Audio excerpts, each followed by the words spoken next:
Mesdames et messieurs, bonsoir.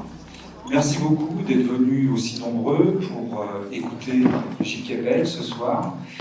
Alors, je vais, pour présenter cette soirée, vous donner quelques éléments sur l'action que nous conduisons comme libraire. C'est vrai que la librairie a un rôle important comme diffuseur des livres, mais aussi diffusion de leur contenu et des savoirs.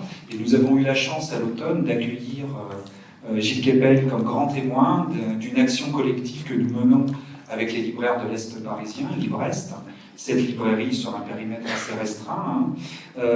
Nous avons créé un festival qui s'appelle le Festival Esprit Libre, qui est un festival de sciences humaines. Et la dernière édition a eu lieu à un moment assez important, puisque c'était le week-end qui précédait la tragédie qui nous vaut cette soirée de ce soir. C'était le week-end qui précédait. Nous avions une manifestation sur 2 jours qui avait pour thème les frontières, dont Gilles Kepel était le grand témoin, qui a rassemblé une quarantaine de chercheurs de tous horizons, géographes, historiens, politologues, sociologues. Et c'est vrai que ça a été pour nous un choc d'autant plus fort de constater qu'au cœur même de la région, des quartiers dans lesquels nous exerçons notre métier, a pu avoir lieu une tragédie de cette ampleur. Donc c'est pour nous très important d'accueillir et que Gilles Kepel ait accepté de nouveau notre invitation pour nous éclairer encore un petit peu plus sur ces événements et sur leur genèse. Alors j'ai ce soir comme complice et comme métier que je qualifierais de frère de la librairie Alexis Lacroix, qui est le directeur adjoint de la rédaction des pages culture de Marianne. C'est un grand plaisir de te recevoir ce soir aussi, Alexis, pour ce travail qui est le tien et qui fait que nous nous croisons régulièrement au CNL et dans quelques festivals, dans le Festival américain. Et je suis certain que cette lecture va apporter un nombre de questions qui vont nous permettre d'avancer un petit peu sur le sujet. Alors c'est vrai qu'en ce moment, au moment où Johnny Hallyday chante Place de la République, c'est à toi, Alexis, qu'il incombe de présenter l'auteur et son œuvre. Alors là, je suis sûr de rater mes effets, parce que avec une telle comparaison, on n'y arrivera jamais. Merci en tout cas beaucoup Pascal, merci au théâtre qui nous accueille, merci aussi à Librest bien sûr. Alors je vais me présenter de manière très succincte Gilles Kepel, que vous connaissez tous de toute façon, vous connaissez ses principaux travaux, vous savez qu'il est professeur à Sciences Po, qu'il anime aussi une chaire à l'École normale supérieure sur violence et dogme, une chaire dans laquelle vous développez un certain nombre de thèses d'ailleurs qu'on va retrouver dans votre nouveau livre. Peut-être reparcourir aussi très rapidement avec vous, chers amis, les 30-35 années d'activité intellectuelle de Gilles Kepel. Il avait déjà marqué les esprits à 30 ans avec un livre qui annonçait une partie, il faut bien dire, de ce qui arrive aujourd'hui dans les territoires perdus de la République, qui s'appelait Banlieue de l'islam. Vous y montriez déjà, Gilles, le développement, à l'époque pas encore foudroyant, d'un salafisme dans ce qu'on n'appelait pas encore les territoires perdus de la République. Puis plus récemment, vous avez approfondi ce diagnostic, il faut bien dire assez pessimiste, assez déceptif, dans plusieurs livres qui ont justement marqué le débat, qui ont été aussi l'occasion de rencontres en librairie.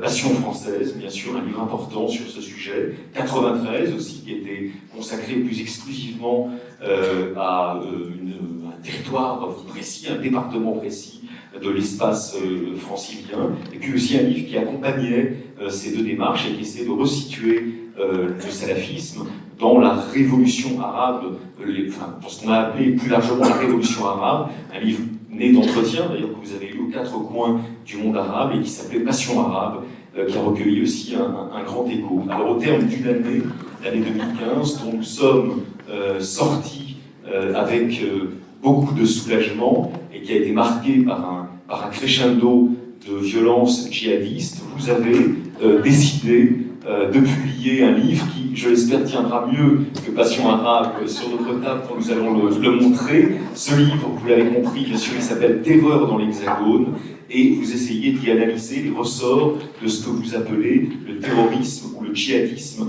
de 3e génération. Alors avant de vous demander quelles sont vos conclusions, parce qu'on les attend avec beaucoup d'impatience, comprendre aussi ce qui nous arrive, Gilles, je vais me permettre de lire juste un extrait de ce livre, très court, mais qui nous mettra dans l'atmosphère justement de votre réflexion. Vous écrivez, outre l'effroi qu'elle suscite, la terreur que l'année 2015 a poussée à son paroxysme est en effet destinée à ensauvager la société mécréante, jusqu'à ce qu'elle s'effondre dans une guerre civile entre enclaves communautarisées. Est-ce que c'est pour ça que vous avez décidé de donner à votre livre, à votre nouveau livre, ce titre qui, il faut bien dire, fait un peu froid dans le dos, et qui est le titre de Terreur dans l'Hexagone? Merci à tous deux, merci à toutes et à tous aussi d'être là par ce soir glacial, il fait déjà très froid. Je voudrais, avant de vous répondre, Alexis, vous remercier pour votre question, remercier les libraires. C'est très important pour nous qui publions des livres en général, et en sciences humaines en particulier, d'avoir le soutien des libraires, parce qu'il y a des jours avec, il y a des jours sans. Il y a des livres qui sont plus difficiles à faire passer, et Alexis, vous l'avez rappelé, ces 5 dernières années, je me suis beaucoup investi avec le soutien de l'Institut Montaigne dans un certain nombre d'enquêtes sur les quartiers populaires, que ce soit l'année que j'ai passée à Clichy-Montfermeil en 2010, 5 ans après les émeutes, pour essayer de faire une sorte de biopsie du phénomène des émeutes de 2005, pour les comprendre. 93, que vous avez évoqué, Passion française, des livres qui ont eu beaucoup de mal à rencontrer leur public, la presse, parce que, au fond, on préférait ne pas voir ce qui se passait là-bas. C'était mieux d'oublier tout ça, penser que ça ne se produirait pas, et de toute façon, les Cassandre, Képéloïdes, qui restent dans leur université, etc. Et puis là, 2015 rend impossible cette démarche d'autruche, d'une certaine manière. Ce qui fait que aujourd'hui, ce livre-ci a rencontré bien sûr un public assez vaste, tout à fait incroyable pour ce type d'ouvrage du reste. Et donc je suis heureux de pouvoir rendre aux libraires ce qu'ils ont acquis. Donc il y a une dimension vertueuse là-dedans, et je vous remercie beaucoup de votre soutien, en particulier libraire. Vous l'avez rappelé, d'autant plus que vous êtes au cœur des quartiers qui ont été ciblés par Daesh, ou qu'on l'appelle Daesh, au mois de novembre. Mais on peut d'ailleurs se féliciter des chiffres du livre, hein, puisque j'en parlais. D'ailleurs, je le remercie vivement au passage avec Jean-Charles Grunstein de chez Gallimard. Mais le livre a atteint 110 000 exemplaires de tirage, ce qui est considérable pour un livre de sciences humaines, d'autant plus pour un livre aussi sérieux. Et on l'a vu, nous, dans ces 2 semaines qui précédaient Noël, hein, puisque le livre a été avancé, la date de sortie du livre a été avancée au 16 décembre, et c'était immédiat. Oui, d'une certaine façon, c'est un autre sujet qui met en même temps, je crois qu'il y a, parce que vous m'avez demandé mes conclusions, mais je préférais d'abord vous donner mes hypothèses, parce que les conclusions en sciences humaines, c'est toujours un peu compliqué, parce qu'on a au moins 50% de chances de se tromper. Vous avez raison, commençons par le commencement, les hypothèses d'abord. Et je crois qu'il y a, j'étais là, je sors frigorifié, c'est pour ça que vous m'avez vu m'alcooliser chaud tout à l'heure. Je viens de passer 1 heure à la République, dans le studio, sous une tente de BFM non chauffée, et à la stupéfaction générale, il n'y avait personne, place de la République. Mais pourquoi? Parce que je crois que notre société n'est pas dans la commémoration. Et elle met en doute ceux qui sont les architectes de la commémoration, les spéculateurs de la commémoration, je crois. En revanche, bien sûr, elle est dans l'action, et c'est pourquoi ce livre n'est pas du tout pessimiste, contrairement à ce que certains disent. C'est un livre qui est réaliste, qui est analytique, et qui essaye d'expliquer. Alors, on m'a rapporté que un des plus hauts responsables de notre gouvernement aurait dit aujourd'hui « expliquer, c'est déjà excuser ». Si ces paroles sont exactes, c'est effarant. C'est absolument effarant. Parce que expliquer, ça n'est pas du tout expliquer. Ce n'est pas du tout excuser. Expliquer, c'est tenter de comprendre.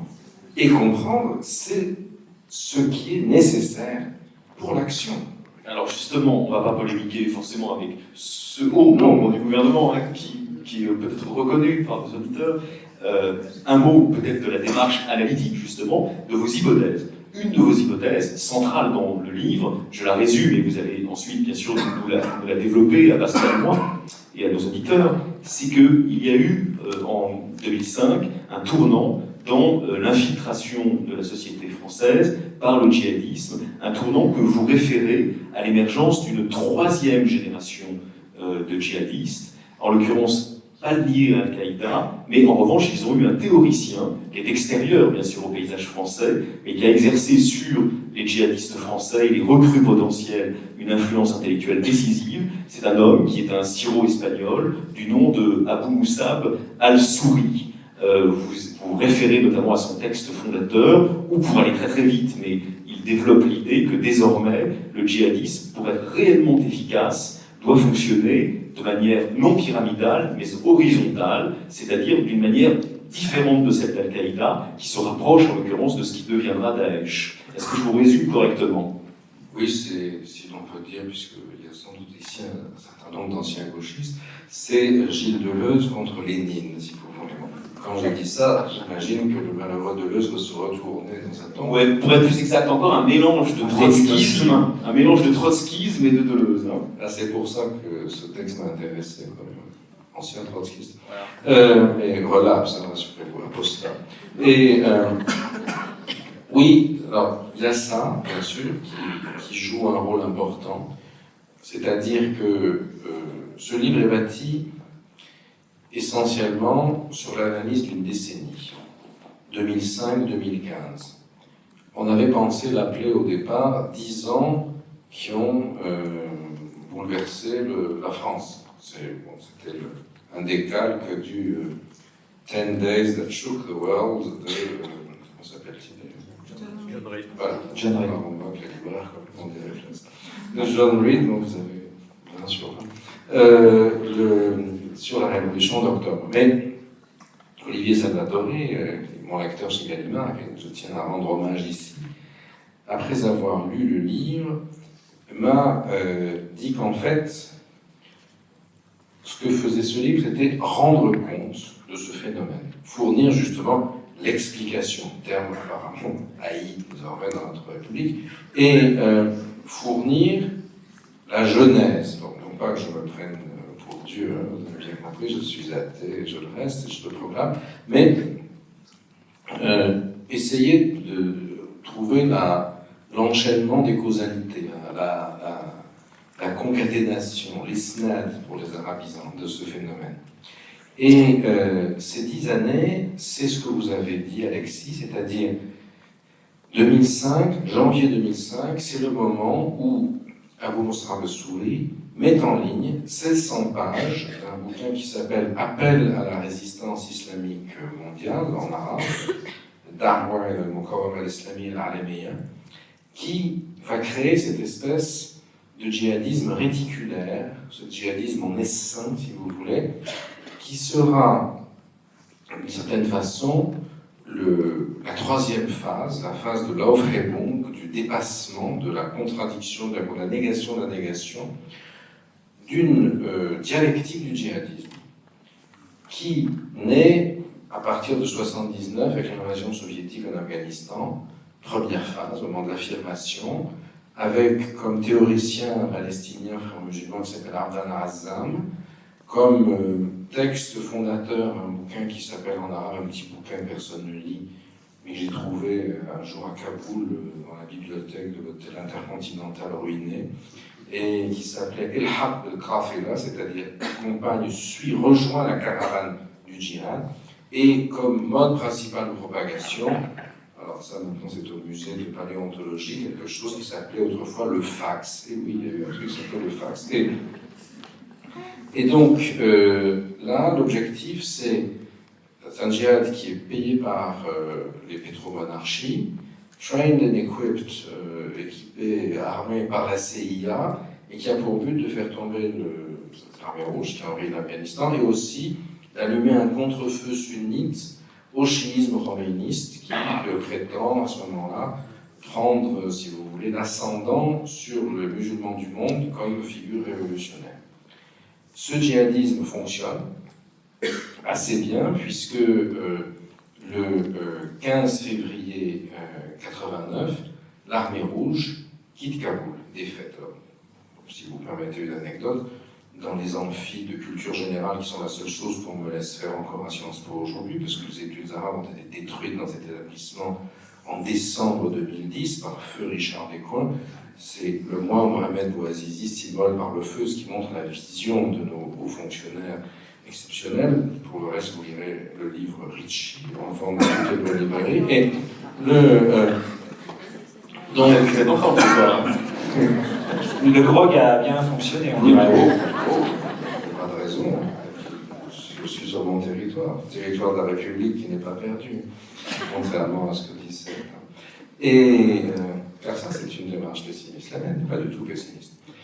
Et donc, néanmoins, cette première phase du djihad va c'est pour ça que je parle juste de l'histoire, vraiment c'est intéressant, va jusqu'en 97 en Algérie, quand un groupe hyper violent, qui est le GIA, finalement est exclu de la société, y compris de ceux qui le soutenaient, parce qu'il commence à tuer tout le monde. Et il faut y penser parce que c'est, à mon sens, l'une des explications de ce qui se passe chez nous le 13 novembre. À mon avis, c'est une hypothèse à vérifier, monsieur, ça va trop loin, et ça va être... Bon, la blague sur Sciences Po, qu'entre-temps j'ai oublié, c'est que, généralement, je demande aux étudiants que s'est-il passé le 15 février 89, c'est par l'armée rouge de Kaboul. Donc, les malheureux qui n'étaient pas nés, maintenant, regardent leurs chaussures, etc. Bon. Et puis, je dis, c'est normal que vous ne sachiez pas, puisque vous vous souvenez tous de ce qui s'est passé le 14 février 89. Erreur, non pas dans l'Hexagone. Vous avez semé la terreur ici aussi. Erreur à Sciences Po, et dans Sciences Po. Et donc, il y a toujours une étudiante, depuis le mariage pour tous, éventuellement un étudiant aussi, qui dit, monsieur, c'était la Saint-Valentin. Je dis, oui, c'est vrai, vous avez raison, mais, en rougissant, en gloussant, mais je dis, c'est vrai, mais c'était aussi le jour de la fatwa de Salman Rushdie, de Khomeini, pardon, contre Salman Rushdie. Parce que c'était un élément assez intéressant, parce que Khomeini a fait la fatwa la veille pour prendre toute l'attention médiatique, et on ne s'est pas intéressé à l'événement le plus important qui était le lendemain, parce que la géopolitique du monde change à ce moment-là. Bien sûr, le destin de Rushdie est intéressant, désastreux, ou comme on veut, mais la chose importante, c'est le 15. Mais on voit bien comment la machine médiatique cache le facteur de réalité. De même, le 11 septembre, c'est quelque chose qui bouffe les médias, mais qui ensuite, en réalité, ne va pas avoir d'impact véritable sur la mobilisation. Et ça, c'est ça qui va expliquer la troisième génération. Alors, donc, première génération, djihad territorial contre l'ennemi proche, ça échoue pour des raisons qui m'ont beaucoup fait penser au 13 novembre, en 97, avec quelqu'un d'ici. Ensuite, deuxième phase, la phase de la négation, si vous voulez, si on suit une bonne dialectique hegelienne, le moment où Ben Laden dit non, il faut faire le djihad contre l'ennemi lointain, contre l'Amérique, pour que les masses arabes n'aient plus peur de se révolter, parce que les laquais de l'impérialisme, les Moubarak, les Chadlis, etc., contre lesquels elles se battent, ont un maître faible qui n'est en réalité qu'un colosse au pied d'argile, puisqu'on peut taper les tours jumelles, le Pentagone, etc. Et effectivement, ça a un effet de sidération exceptionnel, plus médiatique que réel, mais nous vivons dans le monde de la médiatisation. Là, c'est plus le fax, c'est la télé par satellite, c'est plus El Hab El Khafina, rejoint la caravane, mais c'est le texte de Zawahiri, Khossan, Ahmayet El Nabi, cavalier sous la bannière du prophète, qui est le programme du 11 septembre, mais qui est diffusé, à l'époque, il n'y a pas de réseaux sociaux, c'est très peu diffusé. Et ça marche d'une certaine manière, djihad déterritorialisé. Que peut faire le bombardement de l'OTAN sur un pays qui n'existe pas, qui n'a pas de capitale, sur un djihadistan, il n'y a pas de Moscou à bombarder.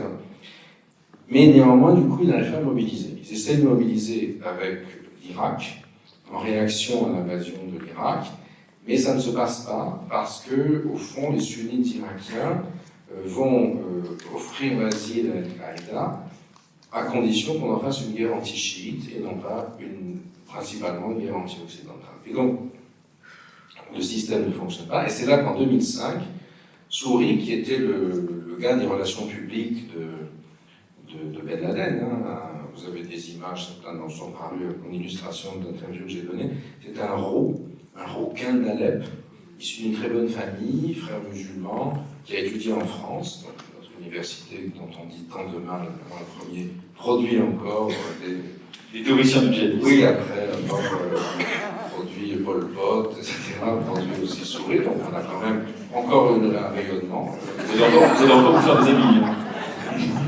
Oui, c'est pour ça que je suis contre le fait que à Sciences Po, le slogan soit aujourd'hui No need to speak French, tout c'est-à-dire à Sciences Po. On peut encore faire des types formidables en langue française, des coins émignons ont tenu à mettre ça en place. Et donc,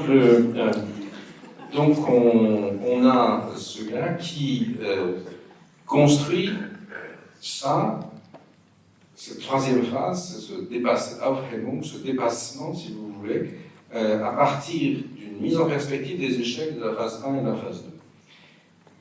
Ce djihadisme, effectivement, est très efficace parce que les services de renseignement ne le prennent pas du tout au sérieux. Il est basé sous leur radar. Les services sont hiérarchisés et les services français ont été excellents puisque entre 1995, c'est-à-dire la mort de Khaled Kelkal à la Maison Blanche dans la banlieue lyonnaise, et 2012, l'affaire Mera, il n'y a rien en France. Tout est arrêté dans l'œuf, étouffé dans l'œuf.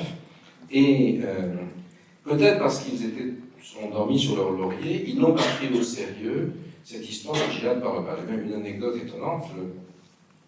Le livre de Souri était tout de suite 1600 pages, tout de suite traduit en anglais par une agence liée à la CIA. Et un jour, je me trouve à Londres, au Foreign Office.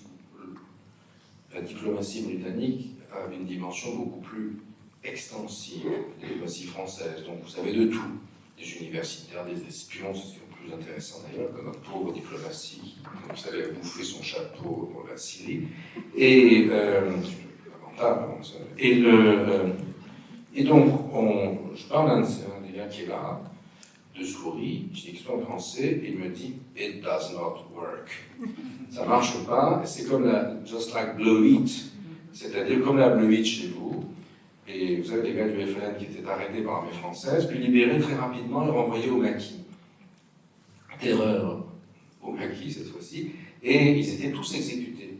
D'où les autres exécutés, ceux qui devaient les exécuter, et ça a donné cette situation où le FLN a failli y passer. Cela étant, ils ont gagné à leur manière, mais avec du reste la tendance la plus militariste, et ça n'est pas pris au sérieux. Pas pris au sérieux, parce qu'ils ratent cette révolution.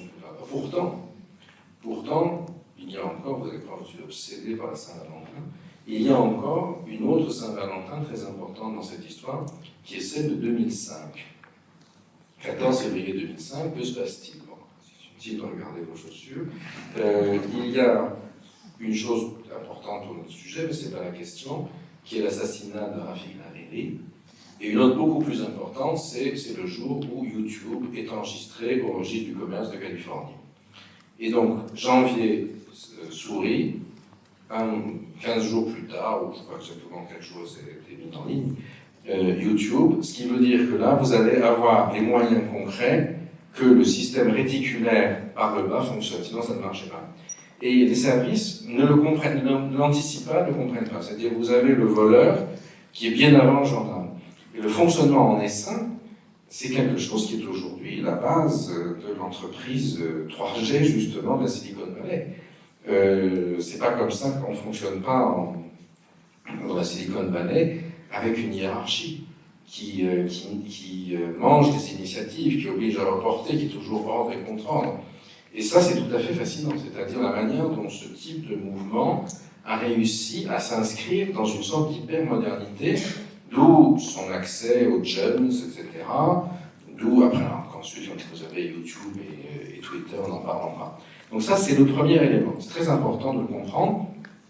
Mais ce qu'il faut bien comprendre, c'est pourquoi ça se passe surtout en France. Qu'est-ce qui fait que la France est devenue, nous qui n'exportons plus grand-chose, nous sommes le premier exporteur de djihadistes. C'est quand même quelque chose bien en chiffres absolus. Les Belges sont meilleurs en chiffres relatifs. Et pourtant, les deux pays sont très différents. Nous sommes jacobins, centralisés. Nous avons inventé cette chose extraordinaire qu'est l'ENA, que le monde entier nous envie.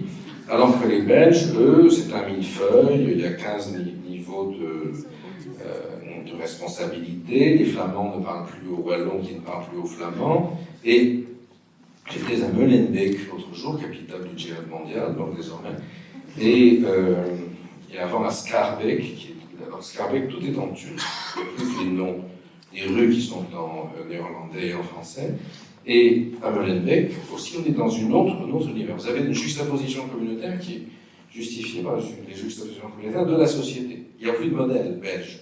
Vous pouvez dire, il y a Flamand, Wallon, Bruxelles, Molenbeek. Ici, c'est le contraire. Ici, on a un système pyramidal qui est très peu inclusif, avec une coupure qui s'est accrue et qui, à mon avis, va être la révolution de 2016, entre la classe politique et la société. Avant de fermer le portable tout à l'heure, j'ai vu l'alerte de Libération, appel pour une primaire à gauche. Appel pour une primaire à gauche, c'est pas très compliqué de savoir ce que ça veut dire. Ça veut dire on veut plus de Hollande. Et il y en a quelque chose qui me semble très important parce que 2015, par-delà son horreur, inqualifiable qu'il ne s'agit pas d'excuser, même s'il faut l'expliquer, a pour objectif, peut-être pour conséquence, de nous obliger à repenser ce qui se passe dans la société française et de la transformer. Nous sommes quand même aussi le seul pays qui n'a pas redémarré avec un pétrole qui, aujourd'hui, l'année dernière, 5% du PIB mondial allait au pétrole. Aujourd'hui, 2,5%.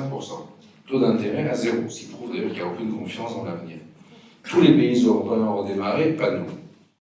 Ce blocage de la société française, vous le resituez encore pour reparler de 2005, à ce moment de fracturation intense, de triste mémoire, qui est celui des émeutes, qui ont été aussi un peu montées en épingle par tout un tas de phénomènes que vous rappellerez, mais qui, d'une certaine manière, installent un terreau assez favorable à ce qui va devenir plus tard une des sources du djihadisme à la française.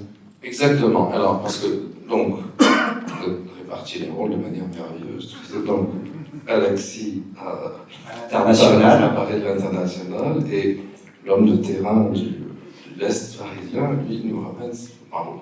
Effectivement, il y a deux, en fait, là, je commence à devenir compliqué. En fait, il y a deux dialectiques qui fonctionnent. Celle du djihadisme et celle de l'islam de France, qui ne sont pas nécessairement liées l'une à l'autre. L'une ne découle pas de l'autre. Mais en 2005, il y a deux phénomènes de troisième génération qui vont percoler. Revenons sur l'islam de France. Vous avez là aussi trois générations. Première génération, celle que j'appelle, ou je vais identifier comme telle, surtout dans les livres précédents, avec notamment avec 93, la génération des darons. C'est-à-dire, les darons, vous savez ce que ça veut dire? Qui ne sait pas? On va leur expliquer. C'est ça, c'est mon côté pédago, c'est dommage quand on m'a foutu à la porte de Sciences Po, parce que j'ai encore des capacités et surtout en ce moment.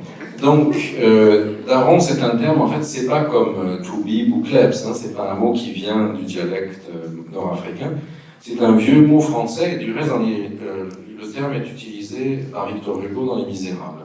Victor Hugo qui a été lu ce matin et qui a, me semble-t-il, une force extraordinaire pour nous permettre de penser la société, et peut-être pas dans le sens qui a été fait ce matin. Et le daron, donc, c'est les pères. C'est les pères, on appelle aussi les offrés, c'est-à-dire les ouvriers en dialecte, ou les sonacres, la sonacotra, les pères de famille maghrébins qui sont venus travailler pour reconstruire la France, dont certains ont eu des amis et des enfants, d'autres non, sont repartis. Et ce sont eux qui vont être d'une certaine manière en charge de l'islam qu'on n'appelait pas du tout de France à l'époque, mais en France jusqu'en 89. Puisque, et là c'est quelque chose qui est le prélude à ce que j'ai appelé ensuite le ressac rétro-colonial, car Mohamed Merah a quand même tué les enfants de l'école Ozar à Torah à Toulouse le 19 mars 2012. C'était certes le début de la campagne présidentielle, mais c'est aussi le 50e anniversaire, jour pour jour, de la mise en œuvre des accords d'Évian. Et il y a plus de 500 odonymes, de 500 noms de rues, rue du 19 mars 62. Bon, ça veut dire le retour du contingent. Trivialement, si vous me le permettez, c'est rue Laquille Bordel. Mais ces mêmes rues sont débaptisées aujourd'hui par le Front National. À Béziers, Ménard et à Beaucaire-Sanchez, tous deux d'ailleurs issus de familles pieds-noirs, débaptisent ces rues comme symbole d'indignité nationale, si je puis toucher un autre débat qui ne tient à cœur aujourd'hui, et parce que c'est une défaite honteuse de la France et qu'il ne faut pas célébrer comme telle. Merah lui-même ne savait peut-être même pas ce qu'il faisait ce jour-là, mais c'est très intéressant parce que, si vous voulez, l'une des raisons pour lesquelles la France est tellement touchée par le phénomène, c'est que c'est un phénomène qui va rencontrer une grande partie de la pensée rétro-coloniale.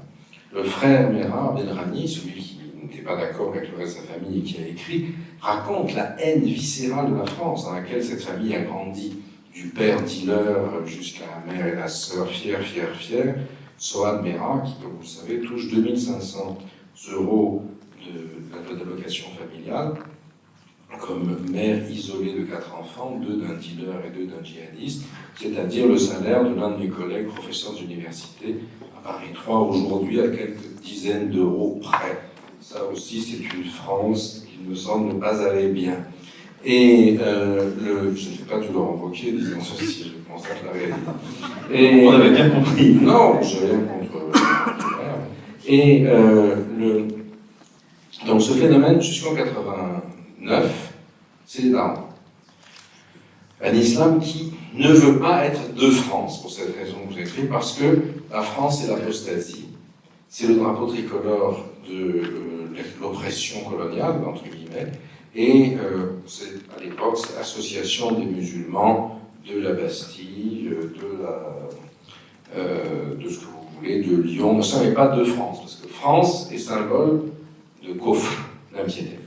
Et puis en 80, pendant ça, le gouvernement français gère ça grâce au réseau des amicales, des pays étrangers. Et Gaston Defferre, ministre de l'Intérieur, du premier Tontonat, maire de Marseille, ville la plus algérienne de France, donc afferme à Alger la gestion de l'islam de France.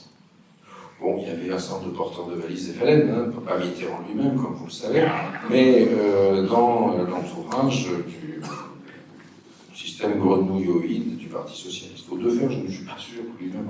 Enfin, il y en a. Et donc, il trouve. Et l'idée, c'était que finalement, il serait reconnaissant. Qu'est-ce qui se passe pendant la première cohabitation, Chirac, Premier ministre, Charles Pasqua, ministre de l'Intérieur et des Cultes, est reçu quelques jours avant l'élection présidentielle de 1988, en grand uniforme de ministre de l'Intérieur et des Cultes, par Cheikh Abbas, recteur algérien et nommé par Alger de l'Institut musulman à la Mosquée de Paris.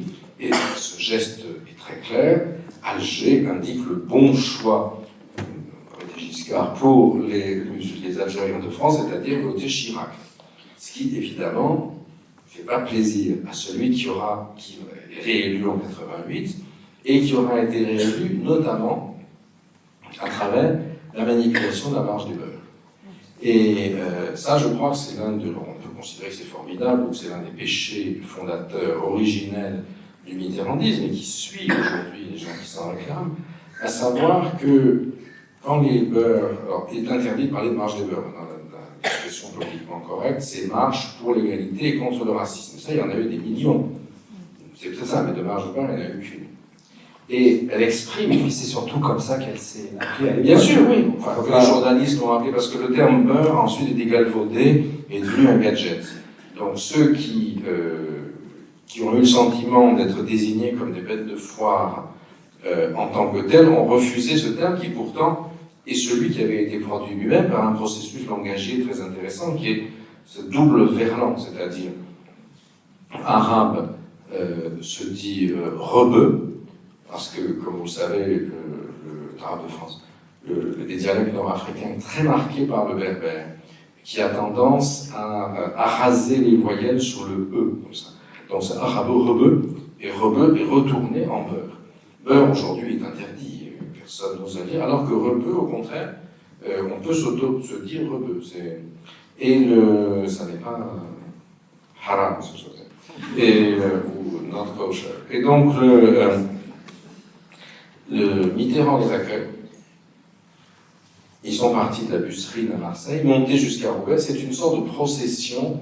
Ça j'ai écrit ça dans Passion française. Ça a fait froncer le beau sourcil des journalistes de l'Observateur.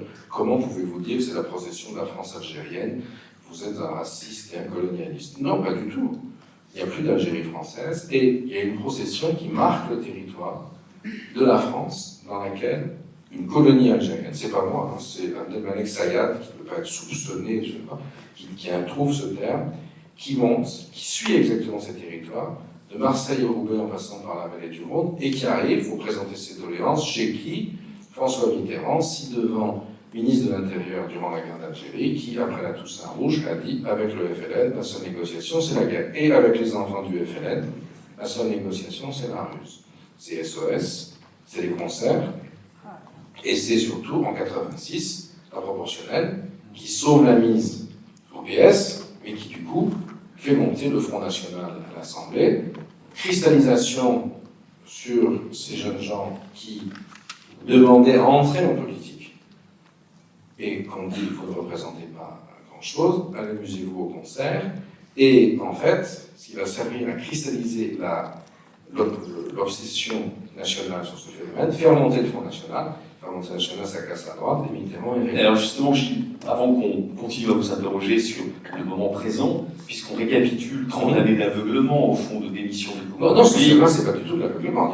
Il y avait plusieurs choses. Il y avait de l'aveuglement, il y avait la démission du pouvoir public, cynisme, donc dans le cas que vous évoquez à l'instant. Est-ce qu'au fond, de Mitterrand à Sarkozy, au fond, ce qui a péché dans les politiques publiques, c'est les concessions aux communautaristes et peut-être aussi au droit à la différence, maquillées sous des termes différents, mais au fond tout ça procède de l'idée qu'il y avait un droit à la différence qu'il fallait exalter au détriment de l'intégration républicaine. Si on résume à l'entrée. Ça dépend, pas forcément, non, parce que le débat a été très vif entre différentes composantes de la gauche et de la droite, mais je crois surtout qu'il y a eu le sentiment en termes strictement politicien, qu'il y avait là une opportunité. Les questions de l'immigration et la question du Front National, j'ai cette image dans le livre, on peut les penser un peu en termes de billard français, c'est-à-dire c'est la boule blanche sur laquelle on tape et qui percute la boule rouge, la carambole, qui est celle qui marque les points. D'ailleurs, vous avez, on peut ouvrir une parenthèse, mais vous allez vous en expliquer, vous avez récemment, dans une émission de flux de BFM, déclenché une polémique. L'animateur, surtout, qui est Jean-Luc Bourdin, a déclenché une polémique. Jean-Jacques Bourdin, pardon, a déclenché une polémique. Jean-Pierre Latin a déclenché une polémique, justement, en vous questionnant sur ce parallèle passionnant que vous faites entre... Non, voilà. Attendez. Congruence. Cette congruence, qui n'est donc pas une trace et pas un signe d'égalité, vous interrogez sur la congruence, voire, disons, allez, on va dire, les effets en miroir, peut-être, du salafisme, voire du djihadisme, et du vote pour le Front National. Est-ce que vous pouvez nous en dire un peu plus, justement, sur cette thèse qui est au cœur du livre Terreur dans l'Hexagone? Pas en ces termes. J'ai pas dit que le Front National, c'était le djihad et vice-versa. Vous n'avez pas dit ça? Non, vous avez parlé de la congruence. J'ai tout écrit, et j'ai remarqué surtout la congruence. Je vais revenir à une dimension technique de ce terme.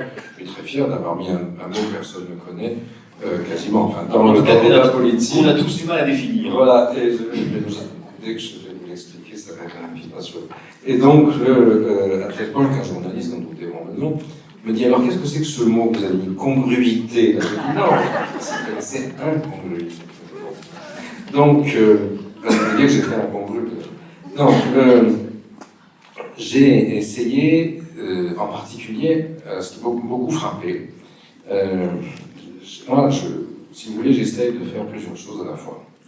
L'une, c'est d'aller sur le terrain. Et ça fait 30 ans, j'ai 60 balais cette année, je suis un vieux bonhomme, chargé d'honneur ou d'avanie, comme vous le voudrez, je pourrais rester dans mon coin. Mais je pense qu'on ne peut pas écrire quelque chose, avoir la prétention de participer comme je le fais aujourd'hui au débat public, en étant enfermé dans sa chambre. L'un de mes collègues, celui qui gagne à peine plus que Madame Mera, m'a dit, que j'aime beaucoup, m'a dit un jour, après avoir lu mon livre Terreur dans l'Hexagone, où je faisais Terreur et martyr pendant 2008, où j'analysais les émeutes de 2005 en présentant ça comme un élément d'exclusion, mais j'avais mis les pieds avec Clichy-Montfermeil. Il m'a dit, j'habite au quartier latin, excusez-moi, il m'a dit, ça c'est Clichy-Montfermeil vu du quartier latin. Ça m'a piqué, il avait raison. Et du coup, j'ai passé un an à Clichy-Montfermeil, comme j'ai beau revendiquer l'athéisme militant, les racines catholiques peut-être, me pousse à l'autoflagellation. Et donc, toujours est-il que Clichy-Montfermeil, ça a été l'expérience la plus extraordinaire de ma vie, si vous voulez, parce que j'ai eu l'impression, si je n'aurais jamais pu écrire ce livre si je n'étais pas allé à Clichy-Montfermeil, ni si je n'avais pas parcouru le monde arabe, parce que l'idée c'est de faire la crase, rassurez-vous, je ne veux pas dire ça à BFM, c'était le mixte, le mélange entre les deux. Mais j'ai été très frappé, donc j'aime bien faire ça, et j'aime aussi lire les textes. Moi je suis un homme de littérature, j'aime les textes, j'aime les langues. Quand je parle du salafisme, je sais de quoi je parle, j'ai lu les textes en arabe. Quand j'entends les conneries des Liogier et autres, avec qui je vais me friter chez Finkielkraut, je pense, le mois prochain, qui expliquent que le salafisme, c'est le rempart contre le djihadisme, bon, je le préviens à l'avance, s'il écoutera, que je vais lui demander que nous ayons un débat en arabe. Et il ne pourra pas suivre, parce qu'il ne connaît pas un mot d'arabe. Pareil pour Olivier Roy, qui nous fascine avec cette espèce de doxa aujourd'hui, qui plaît à la rédaction du Monde, du New York Times, du Financial Times. Il n'y a pas d'islamisation là, ça ne parle pas d'islam, c'est juste l'islamisation, la radicalisation sont des phénomènes que nous connaissions bien sûr déjà tous. Qu'est-ce qui va nous emmerder avec les 3 générations du djihadisme? Ça n'existe pas. Oui, c'est facile, quand on ne travaille pas. Moi, ça fait 30 ans, on a foutu les pieds sur le terrain. L'État Florence, je m'en réjouis pour lui, c'est très bien. Et quand on ne connaît pas un mot d'arabe, comment est-ce qu'on peut oser parler de ce type de phénomène? C'est exactement la doxa. La doxa qui s'oppose au travail. C'est l'opinion qui, en plus, conforte les paresseux dans l'autosatisfaction de leur paresse. Qu'ils aillent à Clichy et qu'ils se tapent les textes salafistes. Ensuite, on parle. Mais moi, j'ai l'âge maintenant de dire merde à ce genre de conneries. Ça n'est plus possible. Je ne veux plus. Je ne suis pas là-dessus. Je m'en fiche d'avoir des réactions violentes. Et ce que vous voulez que je fasse? J'ai 60 ans, comme j'ai déjà dit. Qu'est-ce que je peux? Quel intérêt d'autre puis-je avoir que dans ces choses-là, de rechercher l'expression, je pense pas dire l'explication, parce qu'apparemment ça n'est plus halal, mais la vérité. C'est ça qui est important.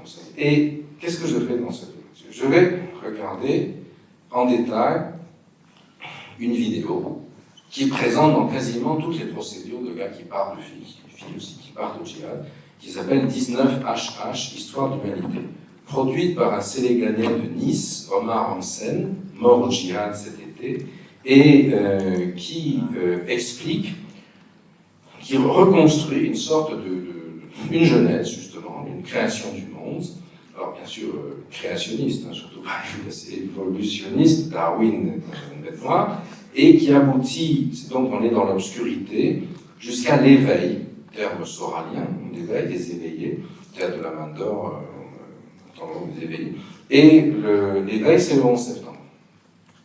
Et qui montre qu'on peut remettre le monde debout. On a dit que la vérité s'est entendue. Et alors après, il y a 2 choses différentes. Il y a ce qu'on appelle les mauvais, les salafis, les talafis, comme on les appelle en arabe. Talaf, ça veut dire dégradation, mort, etc. Et puis les djihadistes. À la dernière ligne, c'est la même. Il y a juste un embranchement qui est le mauvais, c'est les Et puis, après, je regarde Soral. Je le connaissais depuis un certain temps déjà, parce que dans Passion française, je me suis beaucoup investi dans ces histoires d'extrême droite. Pour moi, c'était beaucoup plus exotique que les salafs, hein, d'aller voir les candidats frontistes ou soraliens aux élections. Et en fait, je remarque donc la congruence parfaite entre ce qu'on peut voir dans la littérature djihadiste et ce qu'on peut voir dans la vie des vidéos. Je ne parle plus de littérature, personne ne lit rien, sauf qui vont au Brest, et tout le monde regarde les vidéos, les réseaux sociaux, etc. Qu'est-ce que ça veut dire congruence? C'est un terme qui est aussi présent en mathématiques et en physique, mais je ne connais rien, j'ai fait un bac littéraire. Qu'est-ce qui est important là? C'est que, pour nous, c'est la dimension littéraire, ça veut dire que ce sont des schémas narratifs qui sont partiellement homothétiques. Un coup on respire, ça veut dire que la construction du récit est homothétique, c'est-à-dire c'est plus que semblable. Elle s'adapte au fur et à mesure selon les auditeurs. Voilà, elle est construite selon des schèmes, sont des schèmes qui se ressemblent, qui fonctionnent selon les mêmes mécanismes. Donc c'est ça, c'est là qu'est venue l'idée de la congruence. Alors après que Jean-Jacques Bourdin, c'est son métier de journaliste, ait poussé la comparaison en me demandant est-ce que, en gros, Daesh et le Front National c'est kiff-kiff pour moi. Évidemment, mais enfin, ça a fait. Ce livre a du coup un effet disjoncteur, parce que ça a hystérisé Madame Le Pen, qui était peut-être down à la suite des élections, je ne sais pas. Et ce qu'elle a fait, en tout cas, valide votre thèse de la congruence, hein, c'est-à-dire de republier sur son propre compte pour dire, des photos d'exécution produites par la propagande de l'État islamique, valide la thèse de la congruence, c'est-à-dire au fond du schème, puisque là vous parlez des schèmes discursifs en miroir, d'une grammaire semblable. Est-ce que cette grammaire, justement pour avancer dans la discussion, c'est celle du choc des civilisations poussé à son paroxysme? Non, parce que au fond, ça fonctionne d'une manière. Le choc des civilisations, ça veut dire que l'autre est le barbare, qui fonctionne d'une manière complètement différente. Or là, on a des types de réflexes. Ce qui m'a frappé, c'est effectivement, c'est quand même très compliqué de penser qu'on puisse se présenter à la présidence de la République en tweetant des photos d'exécution, même si c'est pour dire c'est pas moi. Je retrouve, au début c'était une histoire étonnante. Au début, le Front a attaqué Bourdin beaucoup, et un journaliste a demandé pourquoi vous n'attaquez pas Keppel. Non, c'est bon là. Puis après, ça a changé. Philippot a attaqué le malheureux professeur. Bon, peut-être parce que lui-même étant énarque, s'est senti visé davantage par la critique de l'ENA que par celle de Bourdin. Allahu A'lam. C'est le seul Dieu que nous sachions. Et il se trouve que, sortant du maquillage, qui est le lieu dans lequel se fait le débat aujourd'hui, sortant du maquillage de BFM, sous la porte, je tombe Philippot. Monsieur Keppel. Je dis, monsieur Philippot, alors il paraît que vous m'attaquez sans me lire. J'ai pas besoin de vous lire, je vous ai entendu. Je lui dis, mais vous devriez lire. Pourtant, à l'ENA, je crois qu'on vous apprend à lire. Vous avez devant vous un cadre de Daesh. Je dis, mais non, c'est pas ce que j'ai dit. Lisez-moi, je suis prêt à débattre avec vous, mais à condition que vous ayez lu. C'était instituteur de préparatoire. Non, j'ai aucune envie de débattre avec vous. Évidemment, j'ai pensé raconter cette histoire ensuite. Et on voit là la limite, si vous voulez, de ce type de phénomène. Mais je voudrais revenir à cette histoire de l'islam de France, qui me semble plus importante que l'anecdote, même si ça nous détend un peu ce jour de pseudo-commémoration. La deuxième génération. Donc, Pierre Jox devient ministre de l'Intérieur, du second Tontona. Évidemment, ils ont l'Algérie en ligne de mire, qui les a trahis. On est en 88. Hein. Oui, c'est ça. Et il va créer quelque chose qui s'appellera le CORIF, Conseil de... CORIF, ça fait penser à quelque chose. Hein. C'est une autre religion sémitique, etc. Qui n'aime pas non plus manger du halouf. Et donc, mais c'est pas le même R. Hein, c'est pas représentatif. Car il ne s'agit pas de représenter les musulmans. mais de réfléchir, conseil de réflexion sur l'islam de France, déjà. Et qui aboutira, après divers avatars, au CFCM de Sarkozy, chose moribonde, qui aujourd'hui toujours, et qui se survit. Et dans cette perspective, donc l'État veut cesser d'affirmer à des États étrangers la gestion et va chercher l'émergence d'un islam français. Ça n'intéresse personne. Les enfants des darons qui savent faire quelque chose cherchent à être informaticiens, professeurs, entrepreneurs, tout ce que vous voulez, mais pas du tout à gérer l'islam de France. Ce que ça va intéresser, c'est les frères musulmans, blédards, c'est-à-dire venus d'Algérie, du Maroc, de Tunisie, du Maghreb, du Moyen-Orient, etc., et qui vont s'emparer de ces instances et s'en servir pour construire une communauté dont ils se font les représentants par rapport à l'État, et d'enfermer la diversité de la population d'origine musulmane dans une communauté dont ils veulent être les porte-parole et qu'ils vont définir de manière religieuse. Et contrairement aux salafistes, ce que sont les salafistes, ils ne sont pas dans une rupture culturelle de base, mais plutôt dans la constitution d'un espace politique sur une base religieuse qu'ils vont dealer. Ce que finalement Sarkozy trouvera formidable. En 2003, Sarkozy, ministre de l'Intérieur, va au congrès de l'UOF avec comme irritant le voile. Là encore, dans la phase 1, l'enjeu c'est la construction des mosquées. Dans la phase 2, ce problème est en train de se régler parce que les gens commencent à devenir français et votent. Donc un maire, et le maire ça s'est compté, quand il n'y a aucun musulman qui vote, c'est pas de mosquée, et quand il commence à voter, ils ont des mosquées.